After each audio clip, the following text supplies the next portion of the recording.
ভাই গো, আমার জীবনে আমি কি করলাম? অনেকেই দেখি ফেসবুক থেকে টাকা কামায়া সুন্দর একটা ঘর বানাইতেছে, আবার অনেকেরই দেখি সুন্দর একটা ভালো গাড়ি কিনতেছে। তো আমি ফেসবুক জগতে কাজ করিয়া আমার লাইফের জন্য আমি কি করলাম?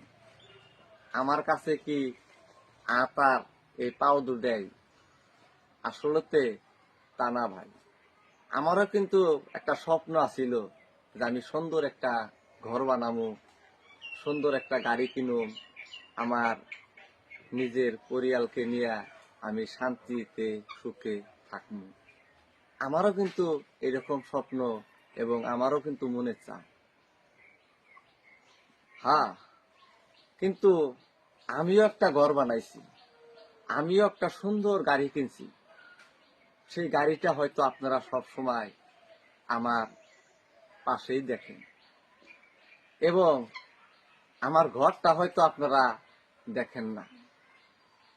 তো আমি যে এত সুন্দর একটা গাড়ি কিনছি, আমার এই গাড়ির কোনো সময় তেল ভরার লাগে না, আমার এই গাড়িটার কোনো সময় রেস্ট টানুর লাগে না, আমার গাড়িটা সব সময় আমার সাথেই থাকে।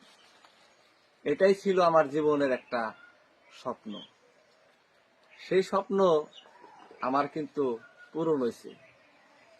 তবে আমার এই গাড়িটা এতটাই ভালো যেন সব সময় আমার পাশে পায়। আপনারা হয়তো আমার এই গাড়িটা নিয়ে বহুতেই সমালোচনা করেন যে ভাই, আপনার গাড়িটা সেই দেখতে অমুক তমুক, নানান জনে হয়তো নানান কথা কন। কিন্তু আসলে তা না ভাই, এটাও কিন্তু আমার একটা স্বপ্নের গাড়ি, যে গাড়িটারে আমি সব সময় আমার কাছে পাই আর সব সময় আমার পাশে পাই। আমি কিন্তু চাইছিলাম যে আমার লাইফের জন্য আমি একটা গাড়ি কিনছি। হয়তো যে গাড়ির জন্য আমরা সব সময় কষ্ট করি, আমরা সব সময় মানুষের কাছে যে কাজ কর্ম করে, আমি সেই গাড়িটারে হয়তো আমি সব সময় যত্ন করার জন্য চেষ্টা করি। আপনারা অনেকেরই দেখেন সুন্দর গাড়ি, সুন্দর একটা বাড়ি করে। আমারও একটা এমনও একটা সুন্দর একটা বাড়ি আমি করব। সেই বাড়িটা যখন আপনারা দেখবেন, আপনারা সবাই হাই দাই করবেন যে বাহ শাহর আলম ভাই, তোমার এত সুন্দর ঘর, তুমি এত সুন্দর ঘরটা তুমি কিভাবে সাজাইবে, কি দিয়া তোমার এই ঘরটা সাজাইলে এত সুন্দর হইব? এরকম প্রশ্ন আপনারা হয়তো অনেকে আমারে করতে পারে। তো আমার একদিন এমন একটা দিন আইব, সেই ঘরটার মধ্যে আমি হয়তো সেদিন একলাই থাকুন, আমার পাশে থাকার মতন আর কেউই থাকবো না। সেটাই হলো আমার একটা স্বপ্নের ঘর। সবাই মিলে আমারে ওই ঘরে আমারে রাইখা আইব। আমি কিন্তু এটাই চাইছিলাম যে আমি সুন্দর একটা ঘর করুন। সেই ঘরটা হয়তো আপনারা একদিন নিশ্চয় পাবেন। আর বর্তমান দেখতেছেন আমার গাড়িটা আমার পাশে আছে, আমার লাইট, আমার স্টাইল সব সময় আমার দেখাশোনা করে। আমি কিন্তু এটাই চাইছিলাম। আরেকটা কথা, আপনারা হয়তো জানেন যে আমি ফেসবুক সোশ্যাল মিডিয়ায় অনেক দিন ধরে কাজ করি। কাজ করার পরে আমিও কিন্তু এখান থেকে কিছু একটু আর্নিং পাই। হয়তো সেইগুলো আর্নিং আমি বাস্তবে আপনাদের যদি কিছুগুলা কথা নাও কইয়া থাকি বা না দেখিয়া থাকি, আসলে আমারও একটা স্বপ্ন, সেটা বড় স্বপ্ন। আমি এই স্বপ্ন নিয়ে আমি সব সময় থাকি।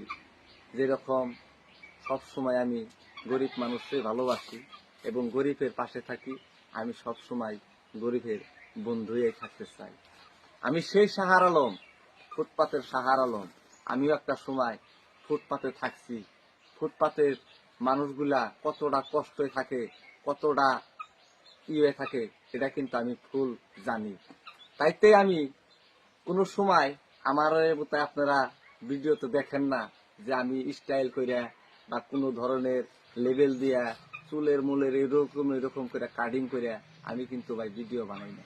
কারণ আমি একজন গরিব মানুষ, আমি সব সময় গরিবের রুলস আমি করতে চাই।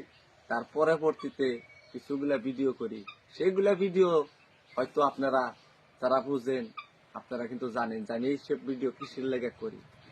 তো আপনারা আমার একদিন আপন ঘর হইব, আমার সুন্দর ঘরটা একদিন আপনারা সবাই কিন্তু আসবেন দেখতে।